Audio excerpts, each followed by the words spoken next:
In August of 2009, a horrific incident occurred in a country that would claim the lives of 57 innocent people, all because of one woman, Nasra Yusuf Al-Enazi.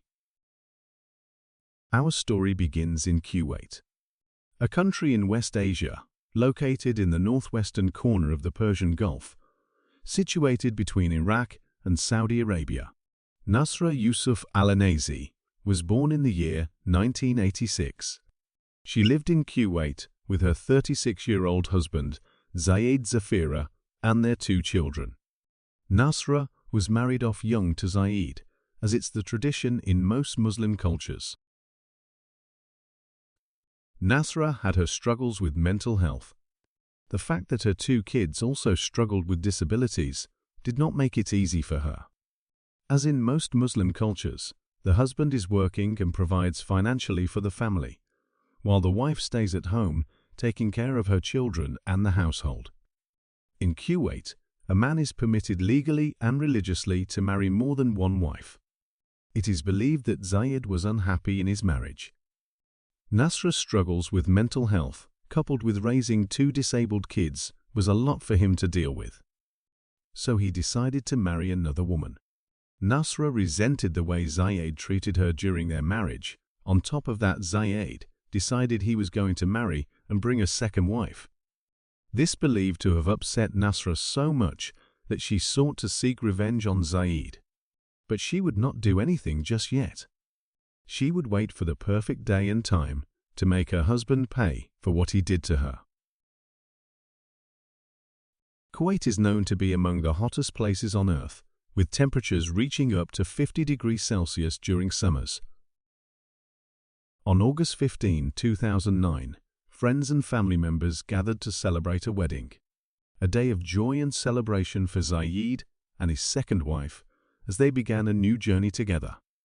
The wedding was taking place in Al Jahara, located 50 kilometers west of Kuwait City. It is a tradition for weddings to be segregated based on gender, with the bride, her female guests, and young children in a private tent. The men would be close by celebrating in another tent. On this fatal night, the female tent was packed with over 100 guests, dancing, eating, and celebrating with their loved ones. The celebration was grand, with beautifully decorated tents and lavish feasts for guests to enjoy. Although there was one small safety drawback that would prove to be deadly.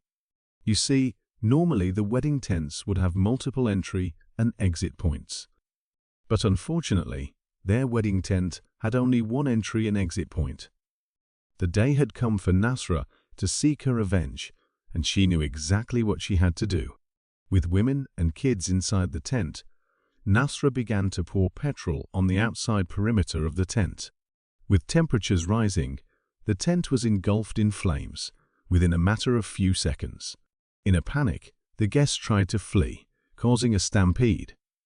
Unfortunately, many who were not able to escape were trapped inside. It took only 3 minutes for the entire tent to burn down. It had been reported that the temperature inside the tent was above 500 degrees Celsius. These 3 minutes resulted in the deaths of 57 women and children and left 90 more injured. The initial death toll was 42 victims, but over the year it rose to 57.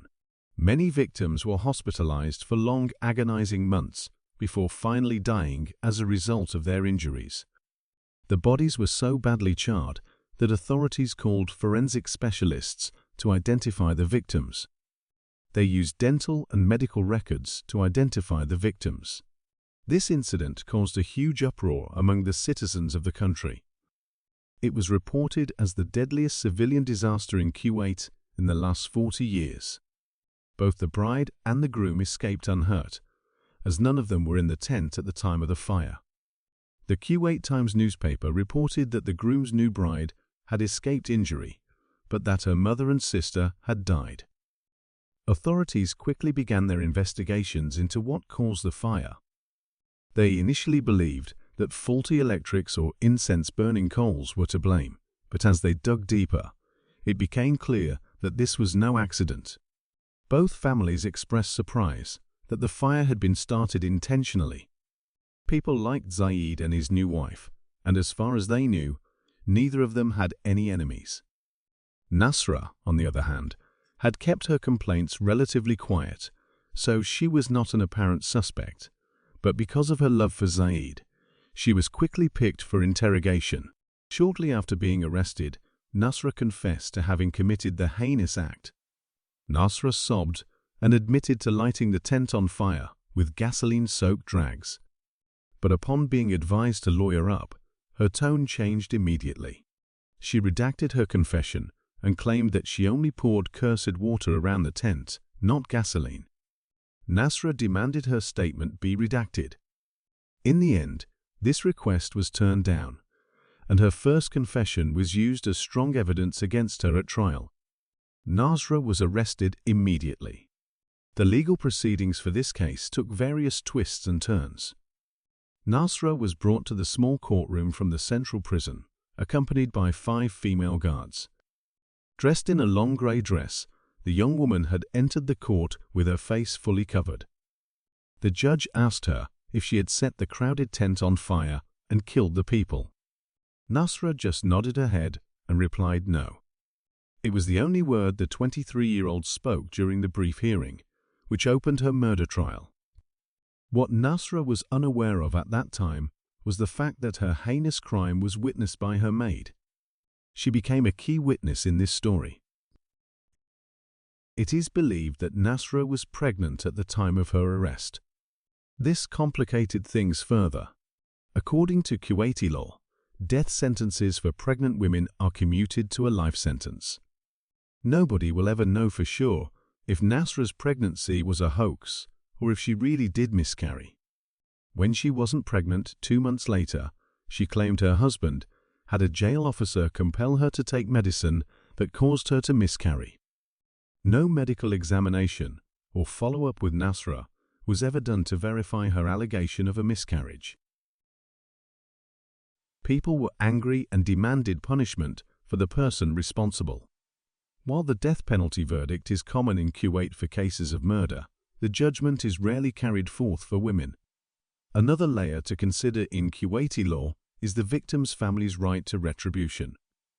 The victim's families can waive their right to retribution and compromise with the accused in a court of law, which will remove the death penalty option. However, considering the high number of victims and the nature of the victim's death, not a single family member waived their right to retribution. Nasra's lawyer believed that public opinion played a role in the trial's outcome, and the verdict was already decided by the intense public reaction.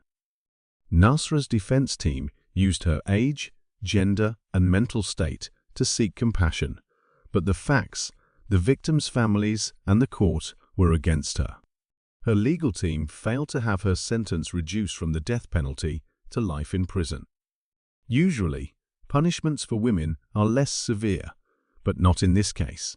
The courts upheld the death penalty out of respect for the deceased, their families, and the survivors living with the physical and mental scars caused by Nasra's actions.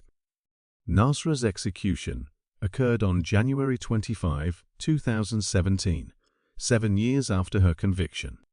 The jail guards eventually carried out Nasra's execution by private hanging, ostensibly offering closure to the families of her victims. If you enjoyed this video, please take a moment to like, comment, and subscribe.